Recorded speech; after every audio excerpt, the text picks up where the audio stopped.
अब भेंट न होई तोहरा से जानू हो, निकलब कैसे हम कमरा से जानू हो।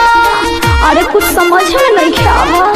अब भेंट न होई तोहरा से जानू हो, निकलब कैसे हम कमरा से जानू हो गइल सगाई हमार होई जब बिदाई तोहर याद खूबे आई मिले खुद आइब पीछे पीछे बाइक से करे जाओ में से ऐसे मत बोला। पीछे पीछे बाइक से करे जाओ में से कूद जाइहा।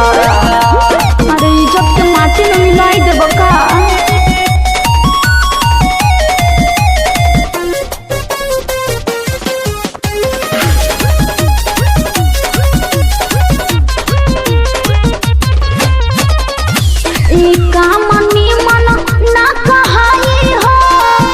इज्जत के होई जग हंसाई हो, कैले रहुआ जितना आधा से ज्यादा तू त लागता कि गईलू भुलाई हो। एमे हमार का गलती बा बोलो ना। ये काम निमन ना कहाई हो, इज्जत के होई जग हंसाई हो।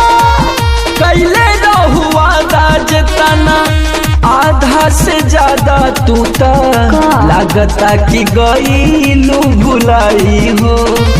ससुरा में जाइब फनवा को के बतियाइब मिले, जहिया बोलाइब त पहुँच जाइहा। आइब पीछे पीछे बाइक से करे जाओ में से पगलाइल बाड़ो। पीछे पीछे बाइक से करे जाओ में से कूद जाइहा। अरे बाप रे, अब तोहरा के हम कैसे समझाई।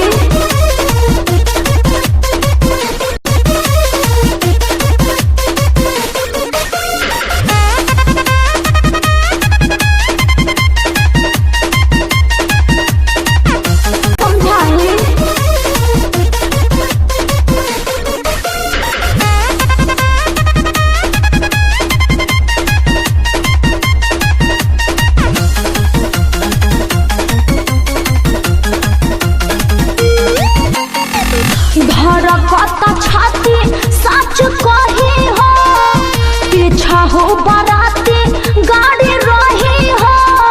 बहाना बनाई गाड़ी बिहारो कवाई ना त मौका न मिली फिर सही हो।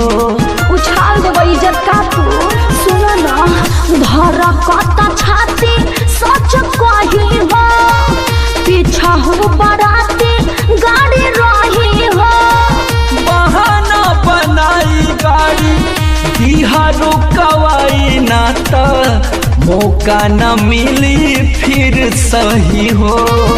सोनू सुधा कर समर नहीं तो से अबर करी है, झगड़ा लड़ाई पहले बुझ जाइहा।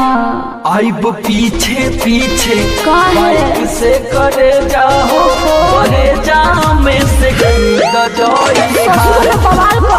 पीछे पीछे काहेला से करे जाओ